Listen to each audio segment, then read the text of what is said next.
welcome back to my channel. Masih kembali lagi berjumpa dengan saya Mas Bukan di channel yang membahas tentang seputar membuat hunian dengan biaya yang hemat dan tentunya tanpa mengurangi kekuatan atau kenyamanan juga safety untuk bangunan tersebut. Oke, langsung saja pada pokok pembahasannya. Pada kesempatan kali ini kita akan membahas tentang fondasi yang sudah pernah saya upload beberapa bulan yang lalu, yaitu fondasi slope gantung. Ada beberapa tipe fondasi yang sudah saya upload, kesemuanya tidak menggunakan batu bata, tidak menggunakan batu kali, tetapi hanya menggunakan sebuah sistem cor, baik yang berupa slope semua atau yang ada bantalan tapi berasal dari atau menggunakan material semen dan pasir. Yang pertama, yang fondasi untuk konstruksi atau untuk bangunan yang rencananya adalah 3 lantai. Fondasi tersebut saya menggunakan ukuran lebar 40 cm, untuk tingginya 120 cm. Bawah fondasi ada cakar ayamnya, masing-masing cakar ayam itu kedalamannya 100 hingga 120, untuk lebarnya 100 atau 1 meter persegi. 120 itu kita bagi dua komponen. Yang bagian bawah itu adukan beton perpaduan antara semen, pasir, dan batu sukit ukuran 3x5 untuk bagian bawah, dan untuk bagian atasnya yang 50 cm, yang 60 cm maksud saya, itu menggunakan batu dengan ukuran 2x3. Terus kemudian salah satu lagi yang sudah saya buat adalah fondasi untuk 1 lantai dengan sistem cor, dan tekniknya sama dengan slope gantung. Jadi kedua fondasi yang sudah saya buat itu semua menggunakan teknik slope gantung atau fondasi tanpa batu kali yang kita buat menggantung atau di atas permukaan tanah. Terus kemudian ada lagi yang saya buat, yaitu ukurannya 25 cm x 40 cm. Ini adukannya semua beton atau adukan untuk konstruksi beton ya, slope gantung atau slope-nya itu semua kita buat slope, tidak ada bantalannya. Nah, sedikit saya menanggapi beberapa komentar teman-teman yang ada di video-video tersebut. Ada yang berkomentar bahwasanya fondasi dengan cara seperti ini itu tidak standar. Nah, ketika kita bicara soal standar, saya mempelajari sedikit demi sedikit dari waktu demi waktu. Yang namanya bangunan itu mengalami perubahan tersebut antara perubahan hari ini, esok, dan tahun depan, ibaratnya semua melanggar. Artinya begini, standar pertama akan ditinggal oleh standar yang kedua, standar yang kedua akan ditinggal oleh standar yang ketiga. Standar pertama kuat, standar kedua diciptakan, dan standar pertama dianggap tidak kuat. Standar ketiga keluar, standar kedua dan pertama dianggap juga tidak kuat. Jadi standar itu tergantung pada kebutuhan bangunan tersebut. Jadi yang menilai itu kita.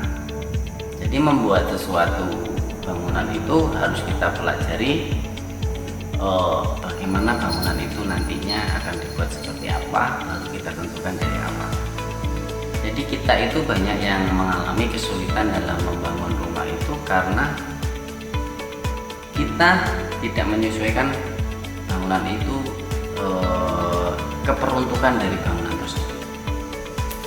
Oke, menanggapi kembali untuk yang berkomentar tentang pondasi sistem cor ini atau pondasi slope gantung ini tanpa batu kali ini apakah bisa ditempatkan atau dibuat di daerah yang rawan banjir.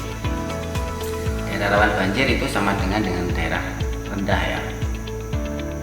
Ada yang berkomentar, saya pernah membalas komentar tersebut, saya bilang bisa, cuman ada triknya atau ada caranya untuk menambah kekuatan daripada pondasi slope gantung tersebut. Jadi untuk daerah yang rawan banjir itu saya rekomendasikan untuk membuat tapakannya dulu. Tapakan itu bisa cakar ayam atau bisa hanya adukan dan campuran batu split yang hanya untuk tapakannya saja. Minimal dalam bangunan itu kalau misalnya 8x12 atau 7x11, 12 dan sebagainya itu minimal ada 10 tempat atau 10 tapakan ya di setiap sudut luar dan di sudut tengah. Minimal ada tapakannya itu untuk membantu agar pondasi ini bisa bertahan, tanah yang ditumpanginya tidak miring, tidak terjadi miring gitu lah. Tapi sebenarnya untuk miring itu hal yang susah, tapi apa salahnya sih kalau kita mengantisipasinya seperti itu, dan itu pun tidak makan biaya banyak. Jangan takut itu tidak makan biaya banyak.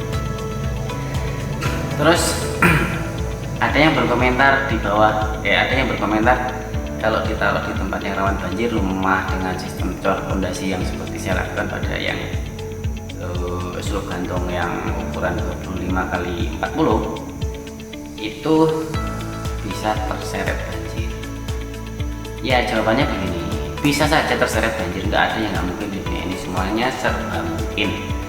Kalau misalnya bangunan itu ada pada lokasi ya misalnya 100 hektar, terus kemudian tidak ada bangunan, tidak ada pohon-pohon, terus hanya adanya rumah itu tok, ya mungkin bisa jadi.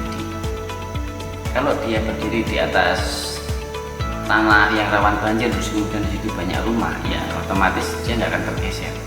Kalaupun akan tergeser itu semuanya akan tergeser, tidak akan hanya rumah itu aja. Nah juga ada yang berkomentar kalau ini dibuat di daerah Kalimantan sono itu tidak akan bisa bertahan lama, pasti akan terjadi retak atau pecahan di mana-mana. Pertama pecah itu karena getaran, misalnya di pinggir jalan lintas yang getarannya itu kontinu terus menerus gitu kan, itu bisa menjadi retak apabila kita tidak memikirkan atau kekuatan dari pondasi tersebut. Terus di daerah yang rawan gempa, tanahnya meletek, bukan hanya gempa ya, musim kemarau juga bisa mengakibatkan apabila tanahnya bisa pecah, juga pondasi juga bisa mengikuti untuk pecah. Untuk tahun pertama mungkin tidak, tahun kedua, ketiga dan seterusnya pasti akan pecah. Jadi untuk mengatasi itu semua maka ada pondasi slope.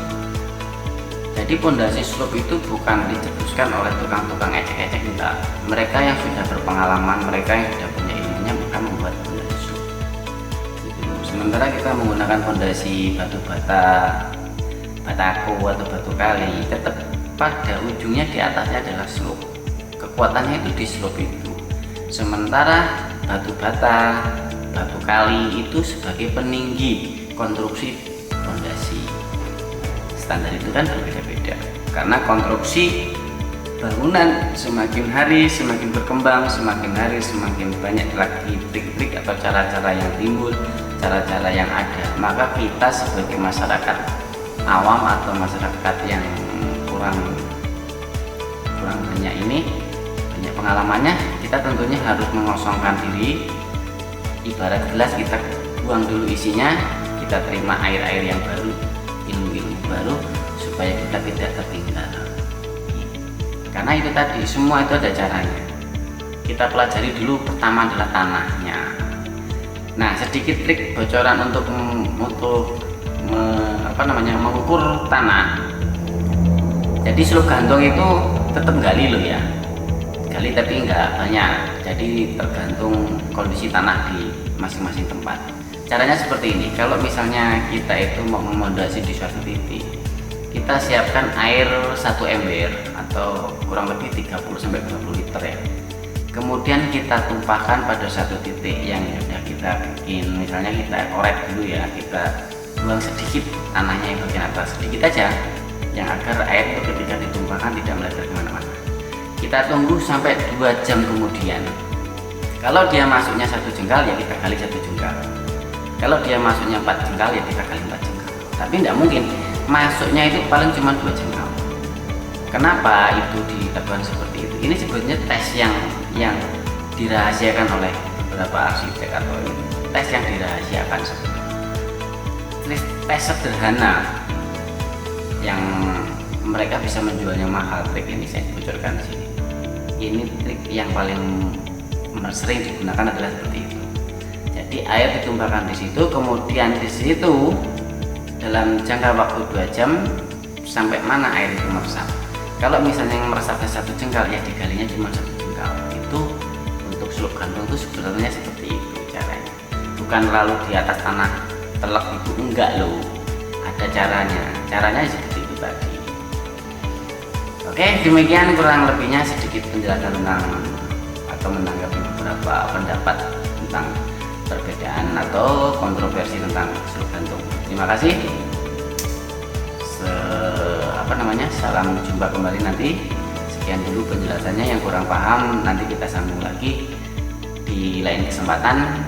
Salam sukses, salam satu profesi dari saya Mas Bagian Lekman. Wassalamualaikum warahmatullahi wabarakatuh.